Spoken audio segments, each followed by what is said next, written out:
Bonjour, bienvenue à cet autre numéro I'm Islam Minister of Learning. Aujourd'hui, nous allons nous plonger dans un sujet fascinant et essentiel pour tous les chercheurs, qui est les échelles de mesure. Donc, imaginez que vous pouvez quantifier des concepts abstraits comme la satisfaction des clients, la fidélité, l'attitude des consommateurs. Vous voyez, ces études sont puissants et nous permettent de transformer en fait des perceptions subjectives en des données concrètes et exploitables. Donc, dans cette vidéo, nous allons découvrir ensemble les étapes clés pour développer une échelle de mesure efficace. Et voilà, nous allons voir à la fin de cette vidéo un exemple pratique, voilà, qui pourra vous aider, voilà, à explorer en fait un monde où la science rencontre l'art dans la recherche. Donc, déjà, il faut savoir que la première étape pour développer une échelle de mesure, c'est de définir le concept qu'on veut mesurer. Voilà, donc c'est un concept abstrait, n'est-ce pas? Donc, on dit c'est une variable latente, n'est-ce pas? Une variable qu'on ne peut pas observer directement, mais on peut se servir de certains moyens, en fait, pour la mesurer. Donc, il faut déjà commencer par définir le concept. Par exemple, est-ce que c'est le concept du bonheur qu'on essaie de mesurer, n'est-ce pas? Le bonheur, c'est pas quelque chose qu'on peut mesurer directement, n'est-ce pas? Donc, est-ce que c'est ce qu'on veut comprendre? Est-ce que c'est ce qu'on veut essayer de mesurer, n'est-ce pas? Donc, il faut définir le concept à mesurer. Donc, dans la première étape consiste à définir clairement le concept que vous souhaitez mesurer.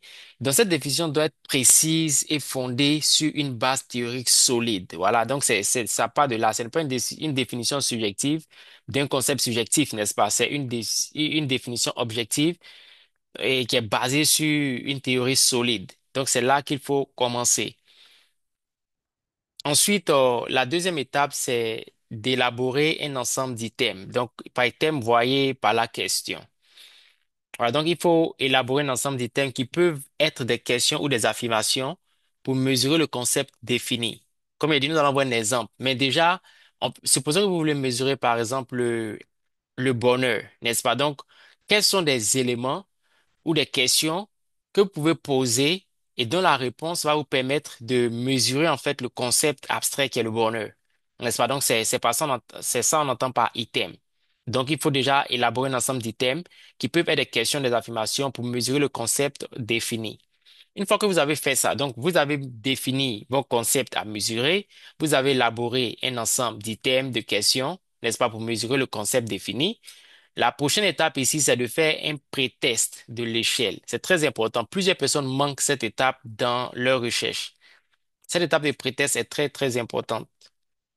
Voilà, donc, il faut savoir que ces items que vous avez élaborés, voilà, doivent être pré-testés auprès d'un groupe représentatif de la population cible pour valider leur compréhension et détecter des problèmes de formulation. Donc, souvent, par exemple, vous êtes basé sur une théorie bien solide, n'est-ce pas? Vous avez défini des items, mais peut-être que la manière dont les questions sont posées, il y a un souci de compréhension de la part de la population qui doit remplir le questionnaire. Il y a peut-être un problème de formulation, n'est-ce pas? Donc, il faut faire un pré-test. Ce pré-test va vous permettre déjà voilà, de valider la compréhension de vos populations cibles et va permettre de détecter des problèmes de formulation s'il y en a. Donc, mais retenez ici que c'est un prétexte auprès d'un groupe représentatif de la population cible.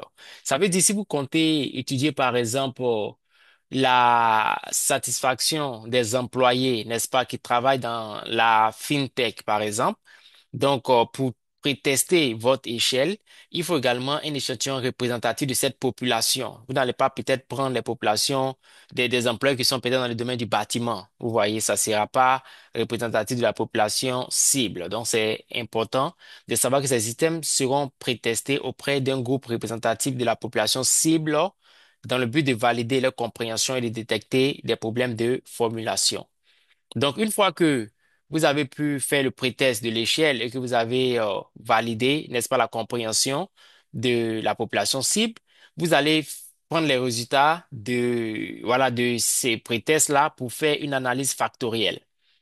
Voilà, donc, en d'autres termes, les items validés, voilà, ceux que vous aurez pu valider seront soumis à une analyse factorielle pour regrouper les items en dimensions cohérentes.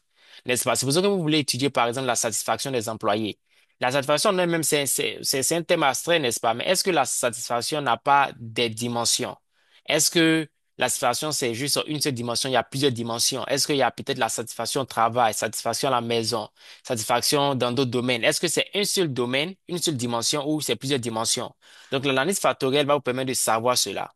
Donc, vous allez prendre les résultats de ces prétests-là, vous allez les soumettre à une analyse factorielle pour pouvoir voir s'il y a un regroupement des items en dimension cohérente. Donc ça, c'est l'étape de l'analyse factorielle. Après ça, une fois que vous avez pu faire cette analyse, vous aurez pu trouver les dimensions qui sont cohérentes.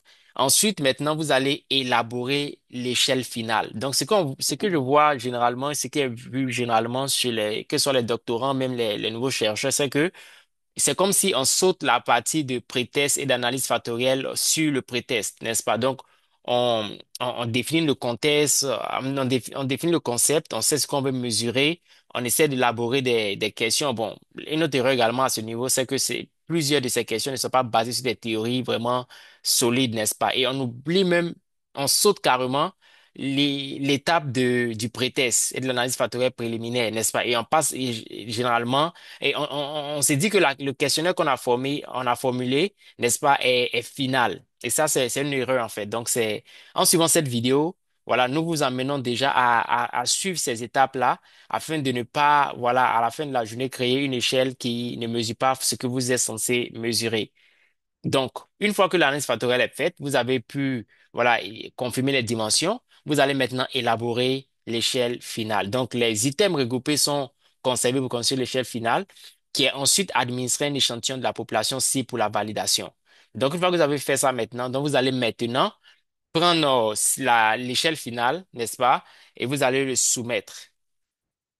Vous allez le soumettre à votre échantillon de la population cible pour validation. Donc, en d'autres termes, vu que le premier échantillon, n'est-ce pas, pour le pré-test au travers de ça, vous avez pu trouver cette dimension. Lorsque vous le soumettez à la population cible, n'est-ce pas, l'échantillon de la population cible, vous devez en principe avoir un modèle qui marche avec le modèle proposé. Donc ça, c'est l'étape de l'élaboration de l'échelle finale. Et une fois que c'est fini, il faut passer à une autre étape. On ne s'arrête pas là, n'est-ce pas? Il faut passer maintenant à la validité et la fiabilité de l'échelle. Donc, de façon grosso modo déjà, il faut savoir qu'il est crucial d'évaluer la validité et la fiabilité de l'échelle. La validité mesure la capacité de l'échelle à mesurer ce qu'elle prétend mesurer, tandis que la fiabilité évalue la cohérence des résultats obtenus. Donc, on va expliquer ces deux concepts un peu dans un détail. Donc, déjà, que retenir de la validité des échelles de mesure? Donc, pour récapituler encore, la validité est la capacité d'une échelle à mesurer ce qu'elle prétend mesurer. Donc, quand on parle de validité, ça veut dire, supposons qu'on veut mesurer le bonheur, est-ce que les questions, n'est-ce pas, les items de cette échelle-là, est-ce que les items nous permettent vraiment de mesurer le bonheur qu'on veut mesurer? Par exemple, si je veux mesurer le bonheur, que je pose des questions, par exemple, combien d'enfants avez-vous? Êtes-vous marié? Tu vois, si je me limite à ces deux questions, par exemple, dans mon échelle de mesure, est-ce que c'est représentatif vraiment du bonheur, n'est-ce pas? Donc, dans ma théorie, par exemple, j'assume que le bonheur est juste lié au statut marital, n'est-ce pas? Donc, cette théorie est fondée? Vous voyez, donc, c'est important de faire un test de validité, en fait, pour voir dans quelle mesure votre échelle mesure ce qu'elle prétend mesurer. Voilà, donc, comme j'ai dit, ça peut être divisé en plusieurs types. Donc, déjà, trois grands types. Il y a la validité de contenu. Donc, est-ce qu'il y a une cohérence entre les items de l'échelle et le concept mesuré? Donc, ça, c'est ce qu'on appelle la validité de contenu. Donc, il faut vérifier qu'il y a une validité de contenu. N'est-ce pas? Donc, on peut vérifier ça en s'assurant que les items, par exemple, sont basés sur une théorie bien fondée qui établissent un lien, n'est-ce pas, entre les items et le concept qu'on veut mesurer. Donc, il y a aussi ce qu'on appelle la validité convergente. Donc, c'est en fait la corrélation entre l'échelle et d'autres échelles mesurant le même concept. Supposons que vous voulez mesurer le bonheur, vous avez votre échelle, quelqu'un d'autre a mesuré le bonheur, par exemple, dans d'autres contexte avec une autre échelle. Est-ce que il y a une corrélation, n'est-ce pas, entre vous, votre échelle et l'autre échelle. Ça veut dire quoi? Si quelqu'un prend votre test, votre échelle de mesure pour mesurer son bonheur, il voit il est heureux à 90% par exemple, et qu'il prend l'autre échelle qui a été conçue par quelqu'un d'autre, est-ce que s'il a 90% dans votre échelle, il aura peut-être, disons, un intervalle de 85 à 95% dans votre échelle? Est-ce que votre échelle, en fait, peut être validée par une autre échelle? Donc, c'est ce qu'on appelle la validité convergente ici. Et une autre, voilà, un autre type de validité, c'est la validité divergente. Ça veut dire quoi? C'est est-ce qu'il y a une absence de corrélation entre votre échelle et d'autres échelles mesurant des concepts différents? Ça veut dire si vous voulez mesurer, supposons que vous voulez mesurer par exemple la loyauté, n'est-ce pas? Et votre échelle mesure la loyauté. Et s'il y a il y a une autre échelle, par exemple, qui mesure le contraire de la loyauté, en fait. Ça veut dire que vos échelles, par exemple, si quelqu'un a une note élevée sur votre échelle, il doit avoir une note vraiment basse sur l'autre échelle, en fait, n'est-ce pas? Vu que votre mesure et l'autre mesure sont opposées. Donc, c'est ce qu'on appelle la validité divergente. Donc, vous devez vous assurer, en fait, que ces trois types de validités-là, au minimum, voilà, sont vérifiés pour votre échelle de mesure. Donc, un peu plus en profondeur sur la fiabilité des échelles de mesure. Dans ce qui concerne la fiabilité, comme on le disait tantôt, c'est la capacité d'une échelle à produire des résultats cohérents. Donc, on peut la mesurer par une consistance interne. Ça veut dire quoi?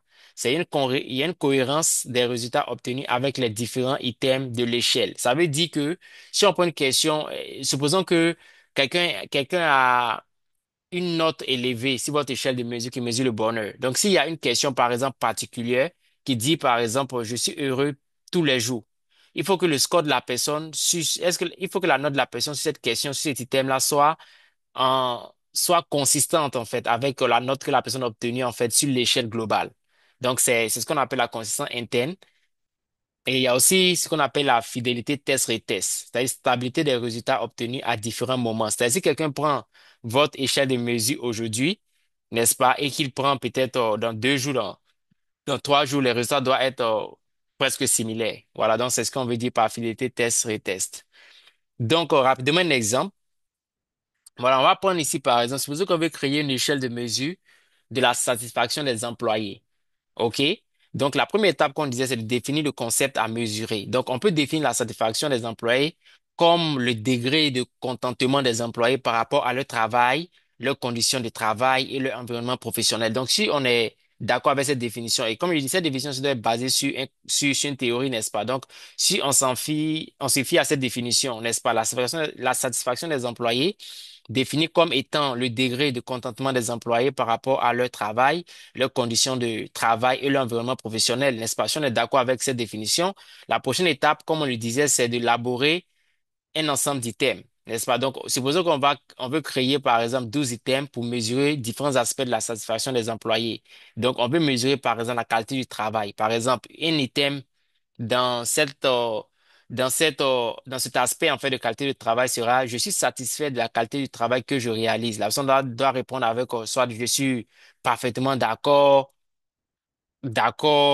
ni d'accord, ni en désaccord, n'est-ce pas? Parfaitement en désaccord. Donc, la personne, il y a une affirmation qui est faite comme ça, c'est un item, n'est-ce pas? Donc, la personne devra donner son degré d'accord avec cette affirmation. Donc, il y a un autre aspect, par exemple, quand on regarde la condition de travail maintenant. Donc, un item peut être les conditions de travail dans mon entreprise sont satisfaisantes. Donc, c'est lui qui va répondre par l'affirmatif, n'est-ce pas? Donc, on suppose que la personne a un certain degré de conditions de travail qui est satisfaisante à elle. Voilà. Ensuite, il y a une dimension qui est la relation avec le collègue. Donc, un item dans cette dimension, ou bien sinon dans cet aspect, voilà, peut être je m'entends bien avec mes collègues. Donc, en principe, selon ces trois questions, jusque-là, ces trois items, on va voir que celui qui répond peut-être par l'affirmatif, l'espace, si c'est sur de 1 à 5, celui qui répond 5, par exemple, bien entendu, on se dit qu'à la fin de notre échelle de mesure, la personne doit avoir une note de satisfaction élevée parce que la personne répond par l'affirmatif à ces statements. Donc, voilà, un autre aspect, c'est opportunité de développement. Donc, mon entreprise offre, un exemple d'item, ça sera mon entreprise offre de bonnes opportunités de développement professionnel. Donc, voilà, bien entendu, celui qui répond par l'affirmatif ici également est plus ou moins satisfait de son environnement de travail, n'est-ce pas? Et au niveau de la rémunération aussi, un item peut être, je suis satisfait de ma rémunération. Voilà, donc voici par exemple, on a défini voilà, le concept qu'on veut mesurer, n'est-ce pas? Donc, c'était la satisfaction des employés. Ensuite, on a élaboré un ensemble d'items, n'est-ce pas, pour pouvoir mesurer la satisfaction des employés. Donc, on s'est penché sur 5 aspects: qualité du travail, conditions de travail, relation avec les collègues, opportunités de développement et puis rémunération. Donc, dans chaque aspect, en fait, il y a des questions qu'on pose. Ici, il y a juste mis un exemple, une seule question, mais en principe, ce ne sera pas juste une seule question, ça sera au minimum 3 questions, n'est-ce pas? Donc, je pense que cette vidéo, c'est une vidéo qui se veut introductive Donc, si vous êtes intéressé à en savoir plus, voilà, veuillez nous signaler en commentaire. Nous serons ravis de faire d'autres vidéos pour aller en profondeur sur certains aspects de tout ce qui a été vu aujourd'hui. Donc, maintenant qu'on a pu élaborer des items, on passe maintenant à un prétexte de l'échelle. Donc, pour ici, par exemple, ce qu'on peut faire, c'est les items peuvent être prétestés auprès de 30 employés pour valider leur compréhension et détecter les problèmes de formulation. Donc, on peut prendre simplement un échantillon représentatif de 30 employés qui vont répondre aux items, en fait, n'est-ce pas, aux questions. Et le but, comme on le disait, c'est de valider leur compréhension et détecter les problèmes de formulation s'ils existent.